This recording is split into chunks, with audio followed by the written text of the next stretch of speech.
Hi, Kathy. Welcome to the Retail Horror Podcast. Hey, hi, Michelle.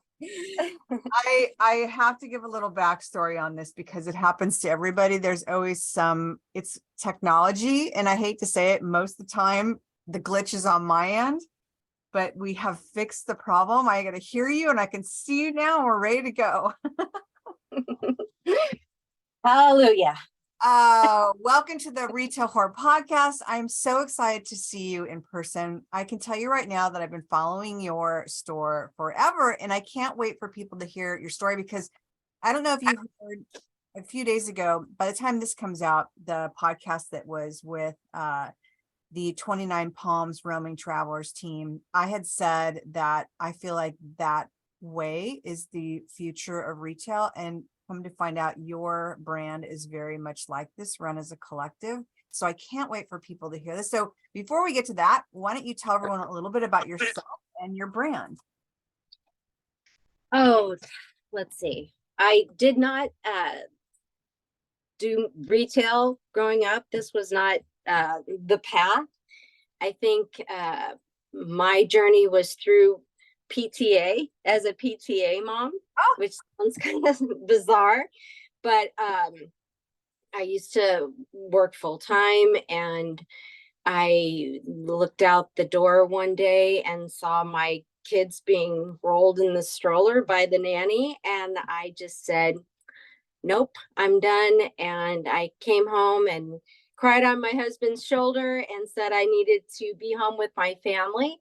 And so, filling up that time when my kids got into school, I got very involved in the PTA in elementary school, and then took time off of PTA during the middle school years. And then when they got into high school, I got more involved there with the home tour and did various jobs in the home tour. But the one job that I was just completely drawn to was doing the boutique that they had during the home tour. And that's where we would go and find vendors. And this was a long time ago. I think this was like 2008, 2009. And it was during the time when, women were kind of starting doing their these boutiques, and they would do it once a year. And then I think, well, what do they do the rest of the year? They buy all this inventory, then what do they do? And it was the beginning of like home boutiques and things like that.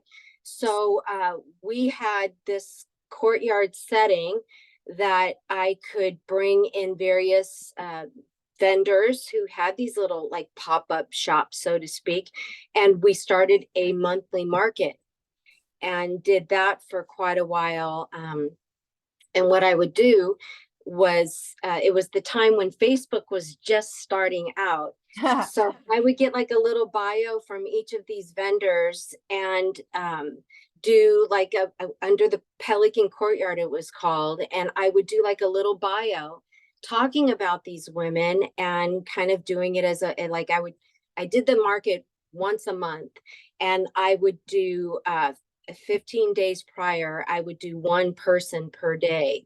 So I would do a picture and a little bio on who's going to be in the market as a way to kind of promote the upcoming market. And we had it going for about a year. And then neighbors started to complain about traffic, and that was kind of the end of that. And I was that a retail space before? Like, was that? No, it was a courtyard in your neighborhood? The courtyard, yeah, it's in the neighborhood, and it's surrounded by small businesses. At the time, it was surrounded by small businesses. And so just the use of the courtyard, which we would have like 18 vendors, and it just grew and grew and grew to the point where it once a month, even though it was once a month, the neighbors complained. So anyways, we stopped doing those markets, and I stopped for a year. Just, I had put my heart and soul into the building of that market. And so waited about a year, and then I approached the farmers market, which was over in Lido Village. and they let me come on and do a weekly market. So I went from a monthly market to a weekly market. Wow. And I have to tell you, it was 2.5 years of a hamster wheel. And the one thing that we did differently was, which I had learned from the home tour, is getting quality vendors. We always had like really good,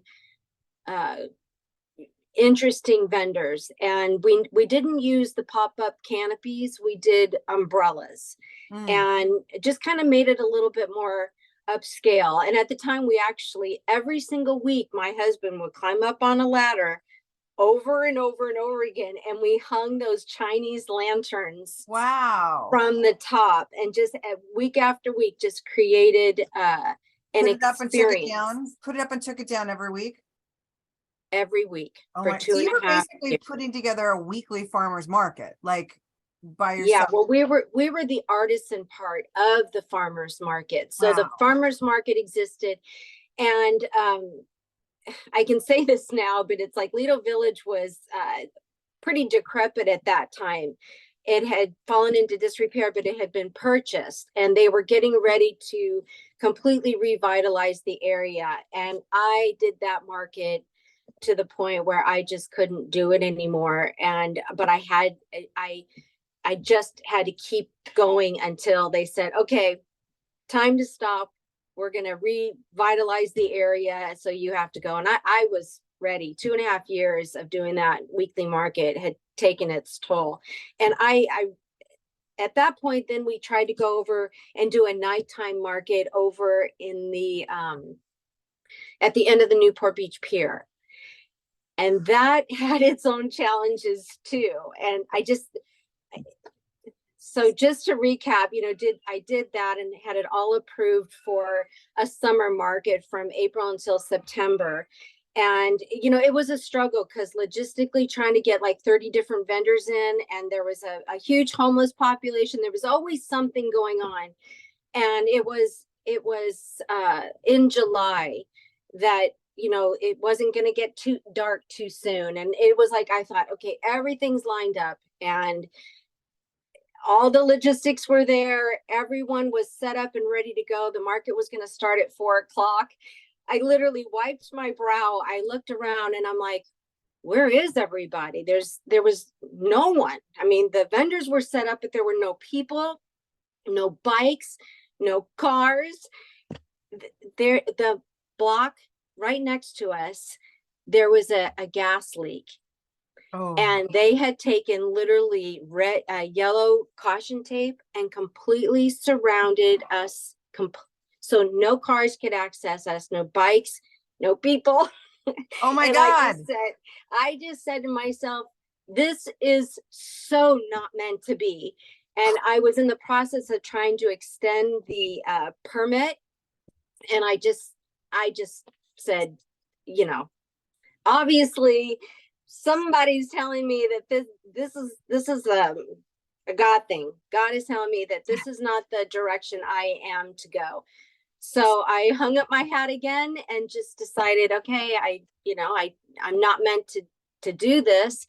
And it was within a week that there was a little amazing store in the Pelican Courtyard called Lido Gallery and Goods that had survived 7 years of a bad economy, and they gave notice. And so we thought, well, a restaurant would be the perfect thing in this location. But in the meantime, maybe I'll just try doing a pop-up market.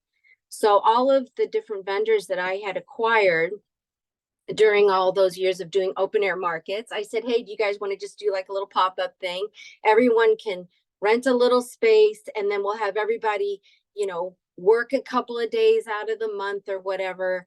And that was a temporary until something better comes along. And it has now been, we're going to be celebrating in September, we're going to be celebrating 10 years. Oh my God. Okay. I have to back up a little bit because I want to unpack, because you are in Newport Beach, California.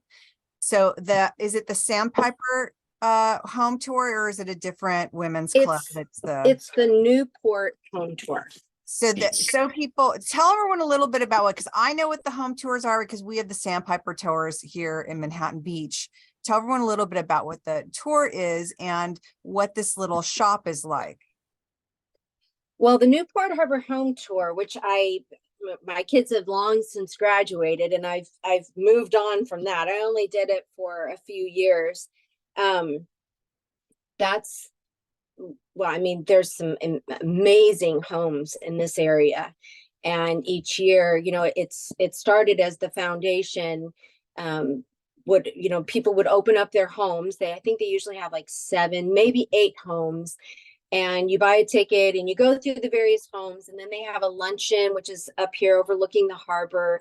It's spectacular. And to get to the luncheon, you go through this boutique, which has all these little very high end. It used to be, I don't know if it still is, but it used to be a very coveted boutique to be a part of. I remember when I was doing it, you had to be invited to be a part of it, and we had all of the vendors lined up by October, and the home tour took place in May. So I always want to make sure everyone, because you kind of breeze past that part, and I like want everyone to kind of set the stage so everyone understands like what that, because I don't think all areas have these home tours, but I think I've been on that tour with my mom, because my mom always went down south, because we grew up in Manhattan Beach, and she loves that area and ended up living in Dana Point for some time. But I still remember doing that tour with her as a kid. Like, it's so amazing. Don't they do one at Holiday as well? no, they just do the one home tour. Corona Del Mar High School has a good home tour as well. But then this one is just on this under, Newport Harbor, within all the kids that go to Newport Harbor. On this side of the bay, if you're from this area, we've got that side of the bay and this side of the bay. And so Newport Harbor is on this side of the bay. And again, there's just some amazing and spectacular homes. I love that area. So I have to ask you, because so now you've decided, like, going back to when you're basically managing all of these pop-up before you got to the store, have you managed lots of people before? Because we all know, like, everyone who has a store, there's a lot of personalities when you're dealing with everyone, and there's a lot of ego, because it's their basically shop and their product, and I'm sure there was crossover. Like, have you managed people before, like, to that in depth? And what did that look like? Because it's all women, correct? Yes, it's all women. And a lot of people ask me that, because we have 15 women, 17 or whatever, I mean, plus, because we have consigners outside of the shop. And I have to say that we just have never had that issue.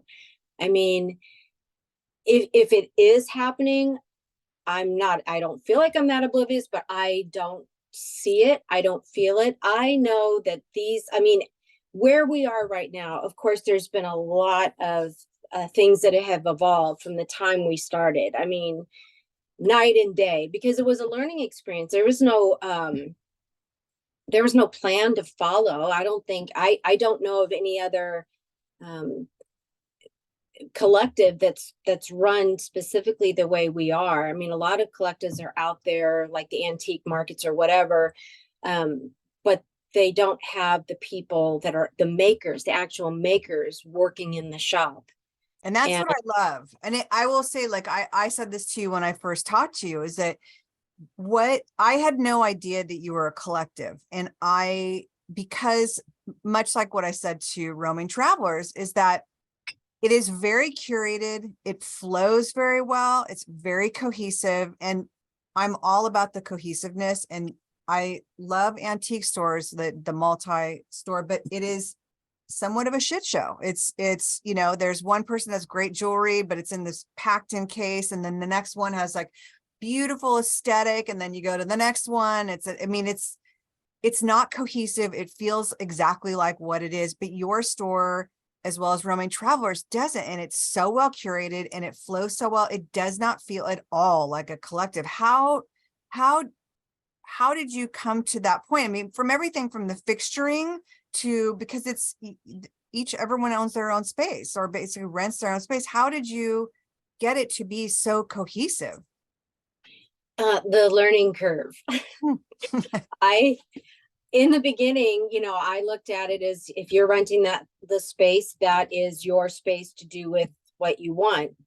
Until I got, again, this is early on, where I sometimes, it would just make me sick to my stomach sometimes to walk in there, because someone had curated their space or had designed their space, which just is so not what I would do. But I always kind of kept my mouth shut, going, that's their space, that's their business to do what they want. And then somebody wisely came along and said, you have the control to tell them what to do and kind of set the boundaries on what they're supposed to do. And it was like a huge light bulb went off, and I took a little bit more control and kind of told, I'm a muted color person. I think any of the girls that work in the shop right now would know I like the muted tones, and I am not a big fan of red, and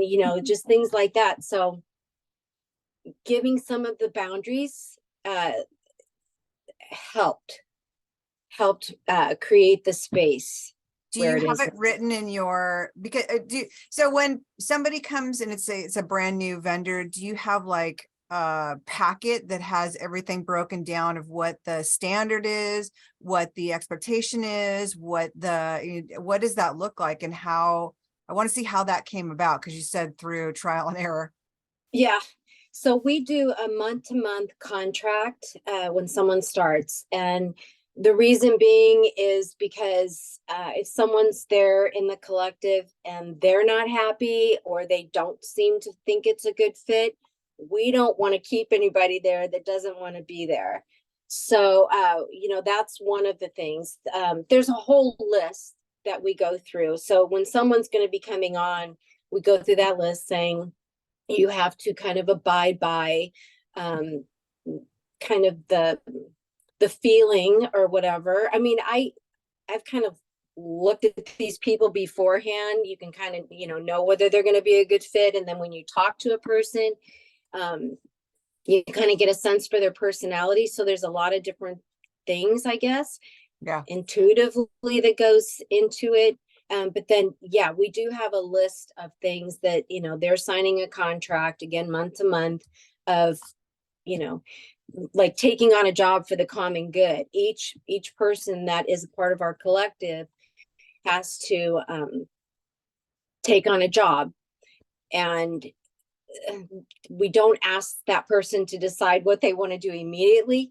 We like to let them be a part of the collective for a couple of months. We get to see their personality. We get to see where their gifts are.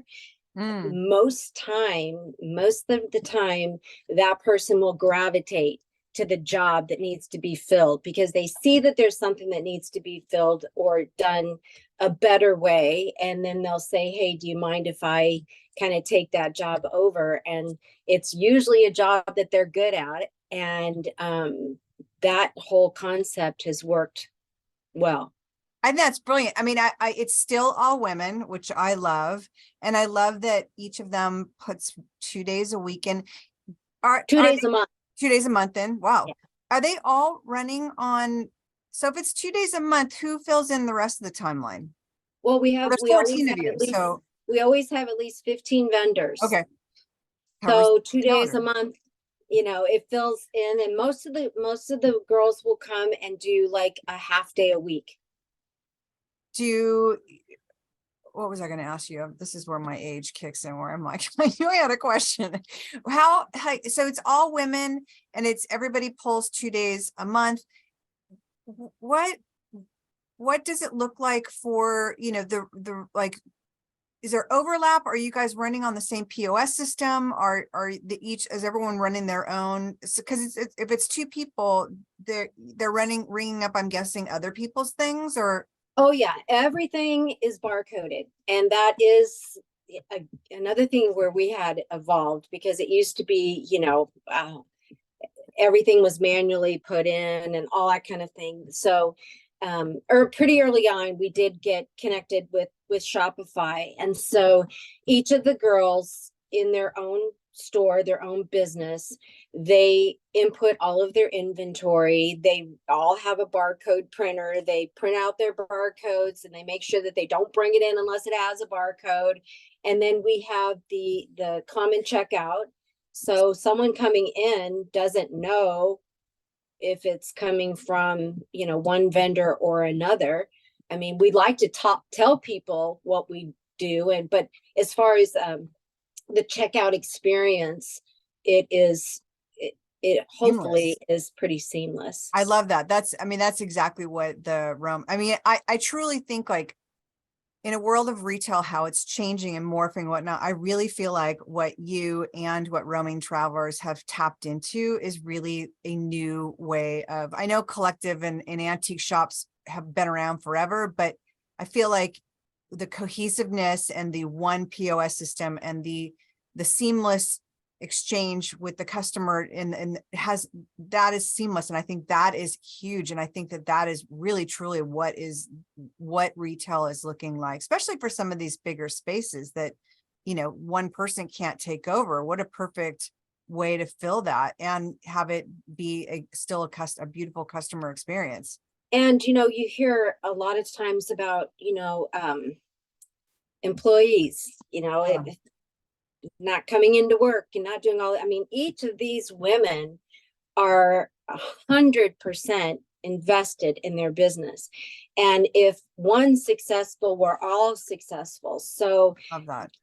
Seeing the beauty and how these women work together and help each other and support each other and know, we're all successful together.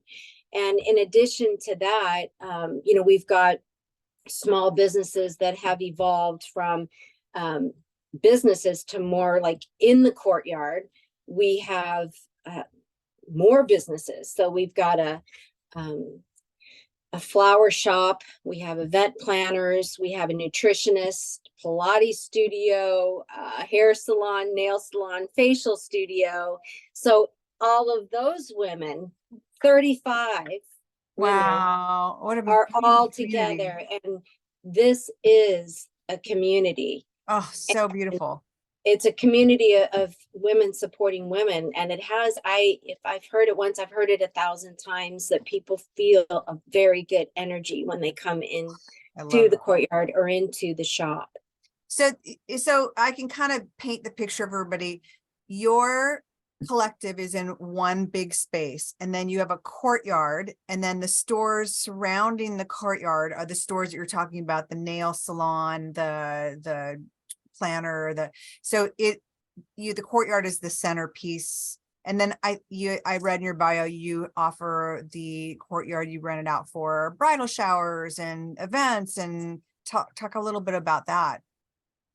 So again, that's evolved as well. And daytime events, bridal showers, baby showers has become our niche. And we also do workshops. So we have art workshops. The Pelican Courtyard is the name of the whole center. And then there's Seaside Gallery and Goods, which is the shop that's the collective in the front. But the Pelican Courtyard through Seaside will host again workshops where we have art workshops, candle workshops, block printing workshops. The girls in the shop, like one of the vendors, I'm picking up pictures of it right now. So beautiful. The courtyard. Yes, I have to show. I mean, so beautiful for those who look at. Gosh. Yeah, so we're closed during the winter, except for maybe some workshops as far as events and everything. So we're getting ready to start those back up again. And the point of the workshops was to, do them through Seaside so that, people can sign up through Seaside and they go to the courtyard and have a nice afternoon with a group of friends or whatever. You can do private workshops or get together with different people, but it brings people into the shop, into the courtyard, and it's also just a fun way to spend an afternoon. Do you have is there food people there as well? It seems like that would be so, like, what a perfect afternoon. Go get a glass of wine and walk around a shop. Yeah, we've thought about that. We don't really have that right now. We'd love to have like a little coffee shop or something, but everyone's pretty happy in their space, and we don't have a huge turnover. So, maybe down the road. I have to ask this because with all these beautiful stores within, like, and it being so cohesive, what does holiday look like at the Pelican? Well, thanks for reminding me of that, because one of the girls that's in the courtyard is an event planner. And during she does huge weddings. But during COVID, the silver linings of COVID were that she wasn't doing the big weddings. So she started in our courtyard, when kids were going to school or going to see Santa over the holidays, they couldn't, they closed everything down. So she did a very COVID friendly Santa Claus, and she has a great sense of style, and she brought in a great looking Santa, and she just decorated it beautifully. And she did, the COVID, what do you call it? Barrier Sanitation type of thing. And she had people come in like every 15 minutes or whatever. But through that, then she started doing Valentine's Day, then year-end school. Anyway, she started a franchise. So she's franchised from that to, I think they're in different states and everything. Wow. So, yeah. So there's just so many creative women, even in the collective. These women are the ones who, some of them curate their products, but a lot of them make their products. The one, Erin Neely, who does all of our social media, who we just hit 10,000 followers. Wow, congrats. Thank you, yesterday. And that's hard, Yes. and she came in 2019, and that became her job, which is a big job that she does for everyone. So every post you see, she's put together that post every single That's why day. It's so cohesive. That makes sense. Yeah, and she's got a business called Bird and Bell, and she does pillows, but she also does these custom made. She actually cuts letters out by hand, working her fingers to the bone. But you can do all these customized things. So there's a lot of things that you can find at Seaside that you won't find anywhere else, because these girls are making it for the shop. So talk a little bit about the products, since you talked about, because I might as well, like, I would love to hear well, the first thing I can think of, just because obviously with retail and stores next to each other, the crossover is always a problem. How do you eliminate and how do you control the crossover of where one person, or is it, since it's all handmade or it's all them created themselves, there's not that issue of bringing in, say, a Voluspa candle and somebody else brings in a Voluspa candle? Well, first of all, in the courtyard, one of the businesses I forgot to mention is like a candle person. She actually makes the candles there. So she's a candle maker. But, yes, there's going to be crossover, because my feeling is she makes a candle in a white vessel, whereas I may not want a candle in a white vessel. You can't just have one candle, like we're only going to bring in one candle, just like originally, when we started, we had many more artists than what we have now. And I couldn't just have one artist, because there's so many different styles. Yeah. So we do have there's home vendors, so to speak, kind of 3 home vendors. There's clothing vendors. So we have them kind of get together and meet quarterly, just to say, this is what I'm going to be bringing in. And, we're trying to do a lot more of the storyboards just to kind of work with each other to Oh, I say, love that. so, we do go to outside sources to bring in some of the products. A lot of the, like Elizabeth James, she does block printing. So she designs all of her own linens and, so there's really not an issue with anything that she makes compared to what someone else makes. And we have Heroes Beauty, who she was a makeup artist in Los Angeles for 25 years and started her own line of skincare and makeup. I saw that this morning on your Instagram. I'm like dying to go down there now. I mean, I was dying to go down there already, but now I saw Heroes Beauty. I'm like, oh, well, you come in and she works in the shop and she lives right up the street. She'll come in and she'll do your makeup and she just does an amazing job. She makes you look so natural, not made up, but just glowing. So she's got everyone in there. I mean, I can tell you, I love each of these women. They're incredible. They're strong. They have an amazing work ethic. But I think the thing I'm most proud of is that they support each other and care about each other. It's such a beautiful community. Now, be honest, like it's very unoften that this many women can collectively get together and work together and sell products together as a group and get along. Because believe me, after being in Fred Siegel, like most of us all got along really well, but we were all under the same roof. We all had the problem of like crossover of products, which then that turned into a whole drama thing. And, we were all one big happy group, but really there as like anything, there's little issues with people that pop up and, you own your own store. So you take pride in it and you're very protective of it. And it's like, it never felt like what your community sounds like. And I think the reason is that when you, as a human nature is to get kind of protective of what's yours or whatever. But yes, when you take a step back and you look at that person, you say, did that person intentionally mean to do that? Or do you think that it was just, a mistake or whatever?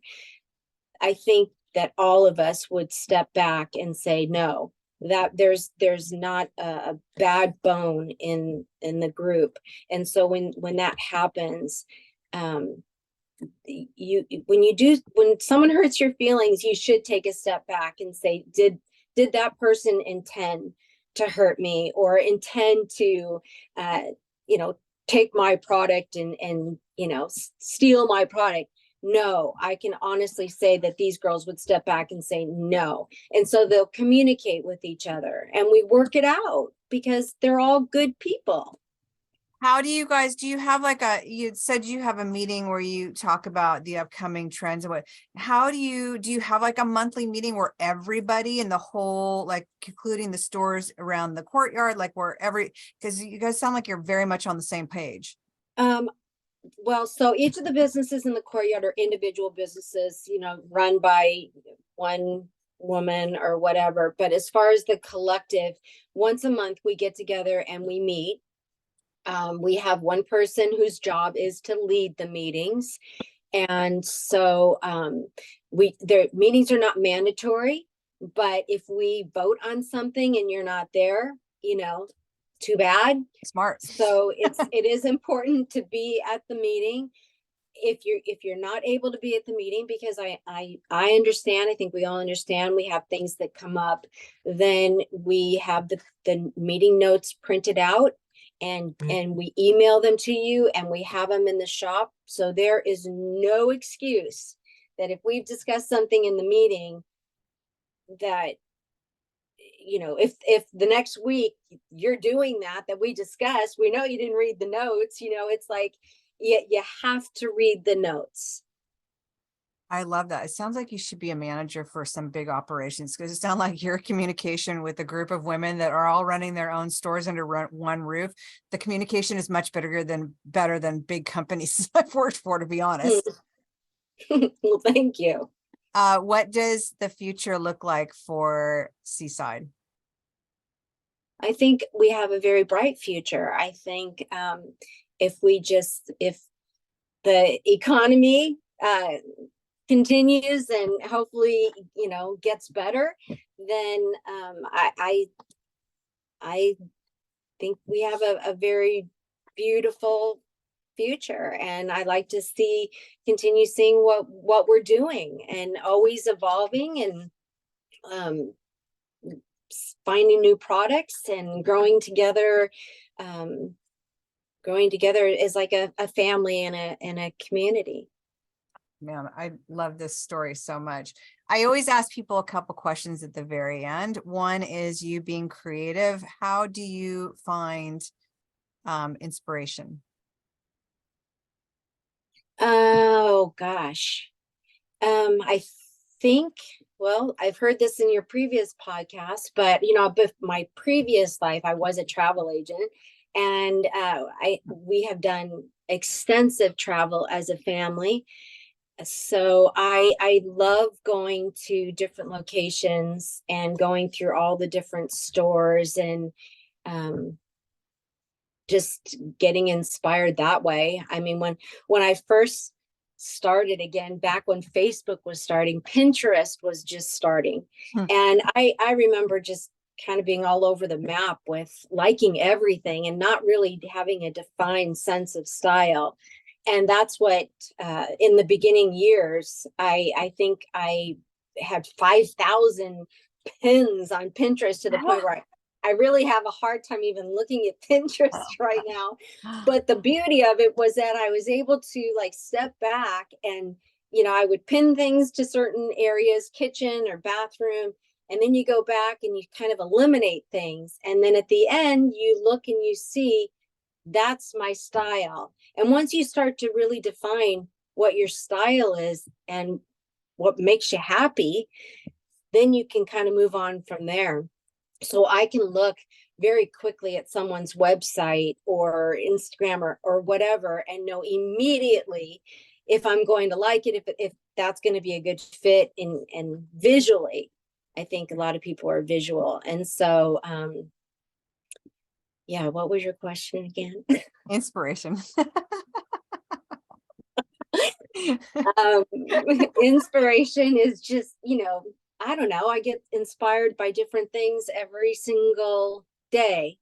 So I'm inspired by the people that I work with, and I'm inspired when I go out and I go shopping, or when I don't know. There's a Instagram inspires me. Yeah, you're an inspiration. You're bringing a lot of notoriety to the retail world, and I think we've learned so much. I mean, I think I had told you this before, but after I started listening to you and everything, the girls were kind of like, oh my gosh, because I would come in with, and she says, and no, I won't announce who I am. Risers. Oh my God, hilarious. But the girls like, listen. Really? Yeah, I came in like 2 days later and they had gotten rid of the plastic risers, and it put them, and really just, it's like, it turned into a wow. Oh my God, I love you for saying that. I will go. That's literally going to be on my grave, is no more plastic risers. For somebody that is thinking about creating a concept shop like this, what is your biggest piece of advice to them? Oh boy. I would say you gotta have your ego put aside, and you have to be willing to let people be creative, and have the attitude that you are here to serve and to help. That would probably be my advice. That is, this has become my favorite question on earth. And that is exactly why. It is always the best nugget, like already, as if everyone hasn't heard some great information, but the final is always like the best nugget of information. And that was phenomenal. Thank you so much for your time. I honestly, like, I'm off for the next week. I thought I was going down to our Baja house, and it's not happening now. And I want to try and get down to Rogers Gardens. And if I do, I'm gonna swing by and just pop in and say, Oh, please I'll do. ask if you're there, and hopefully I can come say hi to you and see the store. Cause it honestly, like, it is so beautiful and it's so well curated. And like I said, it was such a surprise to hear that it was a multi-owner situation. And and just to know what a community you've built is just, it's beautiful. I call it my little Mayberry. It really sounds like it. I really can't wait to come see it. Thank you so much Thank for you. your time on this podcast. I really appreciate it. Oh, thank you, Michelle.